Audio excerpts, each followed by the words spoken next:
Good morning students, welcome to your biology class. Dear students, कल हमने पढ़ा था अपना सेल के स्ट्रक्चर के बारे में एक फ्लो चार्ट्स के रूप में। प्रोकैरियोटिक सेल, यूकैरियोटिक सेल क्या होता है उसके बारे में पढ़ा था। आज हम जो है वो सेल के बारे में डिटेल में शुरू कर रहे हैं। सबसे पहले हम सेल शेप से स्टार्ट हो जाएंगे कि सेल शेप किस तरह की हो सकती है, किस तरह की नहीं। तो ये आप डिफरेंट टाइप के सेल देख रहे हैं। सेल की शेप जो होती है वो वेरी करती है ऑर्गेनिज्म टू ऑर्गेनिज्म, और ऑर्गेनिज्म टू ऑर्गेनिज्म ही वेरी नहीं करती, बल्कि एक ऑर्गेनिज्म में भी डिफरेंट टाइप के सेल हो सकते हैं। तो विद इन वन ऑर्गेनिज्म भी ये वेरी करती है। इसके बाद आप सेल शेप जो है वो Oval shape, polygonal shape, spindle shape, rounded, branched, कई तरह के सेल की शेप हो सकती है। और सेल की शेप जो है वो मेनली डिपेंड करती है कि वो क्या स्पेसिफिक फंक्शन परफॉर्म करता है उसके ऊपर। सेल किस टिश्यू का हिस्सा है, क्या फंक्शन उसने परफॉर्म करना है, which that decides the cell shape. फिर आता है सेल साइज। आपके पास सेल साइज जो है ये भी वेरी करता है डिफरेंट ऑर्गेनिजम्स में। स्मॉलेस्ट सेल आपने अपनी 8th क्लास में भी पढ़ा है, जिसको हम माइकोप्लाज्मा या पीपीएलओ के नाम से जानते हैं।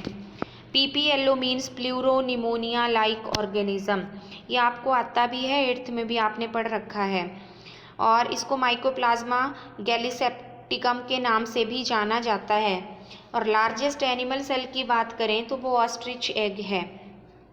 ह्यूमन बॉडी के अगर हम लार्जेस्ट सेल की बात करते हैं, लॉन्गेस्ट सेल की, तो वो नर्व सेल है जो कि अबाउट 1 मीटर लॉन्ग है। इसके बाद आपके पास आता है कि मेम्ब्रेन जो है सेल स्ट्रक्चर। अगर हम सेल स्ट्रक्चर की बात करते हैं तो सेल स्ट्रक्चर में 3 बातें हैं आपके पास। एक तो मेम्ब्रेन होती हैं बाहर से, दूसरा साइटोप्लाज्म और तीसरा न्यूक्लियस। ये हमने कल भी स्टडी किया था कि प्लाज्मा मेम्ब्रेन जो होती हैं वो transparent, electron microscopic, semi permeable membranes होती हैं जो बोथ प्रोकैरियोटिक और यूकैरियोटिक सेल में पाई जाती हैं। ये जनरली लिपिड और प्रोटीन से मिलके बनी हुई होती हैं और फंक्शन ये परफॉर्म करती हैं रेगुलेट करने का exchange of materials between the cytoplasm and extra cellular fluid. और ये movement selected quantity of selected material across it को भी शो करती हैं।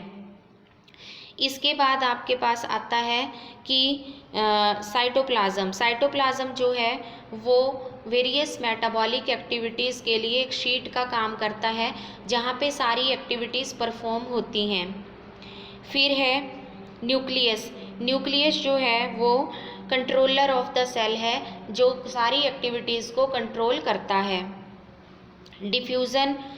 अब किस प्रोसेस से जो है वो प्लाज्मा मेम्ब्रेन जो है वो 3 तरह की होती हैं generally. 3 types of plasma membranes are there.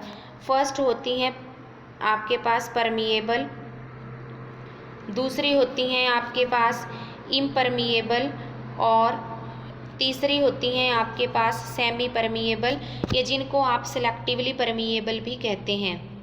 Permeable वो होती हैं जिनके आर पार कोई भी मटेरियल पास हो सकता है विदाउट एनी हिंड्रेंस, और इम्परमिएबल वो होती हैं जिनके आर पार कोई भी मटेरियल पास नहीं हो सकता।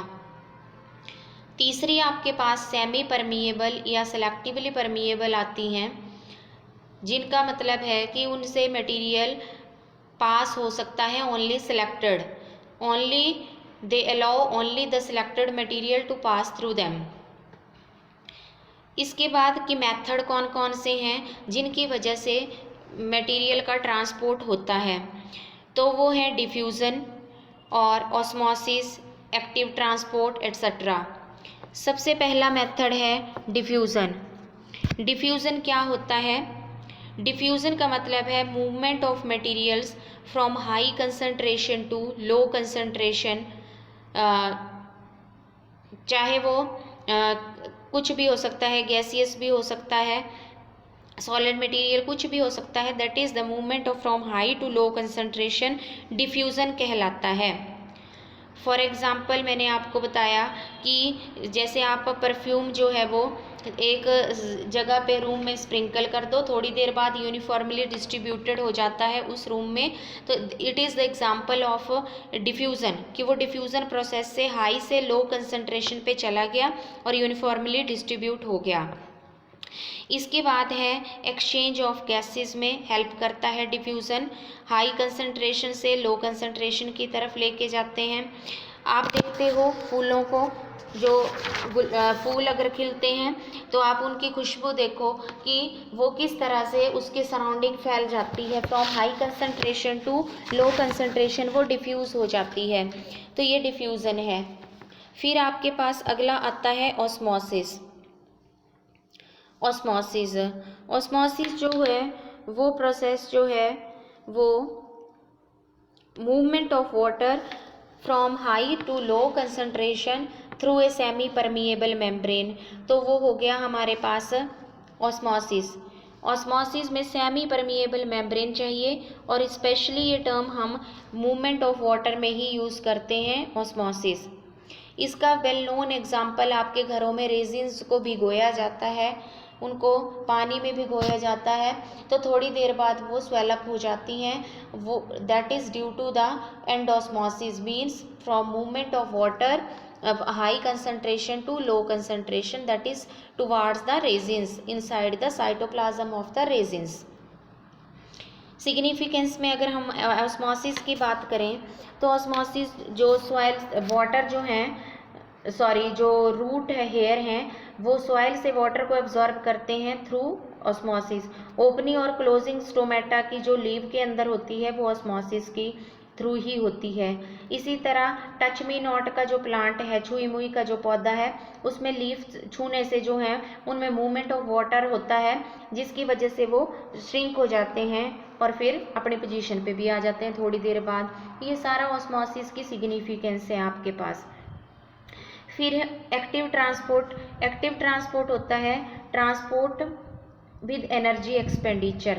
एनर्जी के एक्सपेंडिचर के साथ जो ट्रांसपोर्ट होता है उसको एक्टिव ट्रांसपोर्ट कहा जाता है। एक्टिव ट्रांसपोर्ट में एनर्जी की रिक्वायरमेंट रहती है।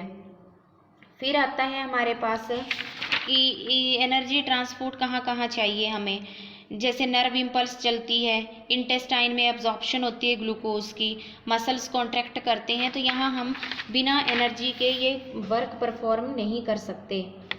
इसके बाद आपके पास एक आता है प्लाज्मोलाइसिस, कि प्लाज्मोलाइसिस क्या होती है। तो प्लाज्मोलाइसिस जो है, प्लाज्मोलाइसिस एक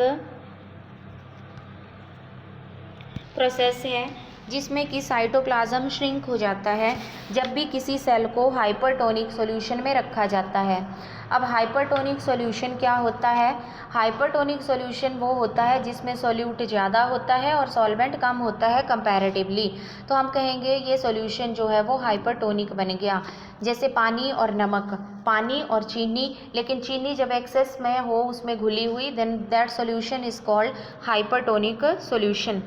ऐसे सॉल्यूशन में जब किसी सेल को रखा जाता है तो वो सेल जो है वो अपना साइटोप्लाज्म छोड़ देता है, उसका साइटोप्लाज्म जो है वो प्लाज्मा मेम्ब्रेन से, सेल वॉल से छूट जाता है और अलग वॉल की तरह एक कोने में इकट्ठा हो जाता है, तो हम कहेंगे प्लाज्मोलाइज्ड हो गया सेल, उसकी शेप अल्टर हो जाती है।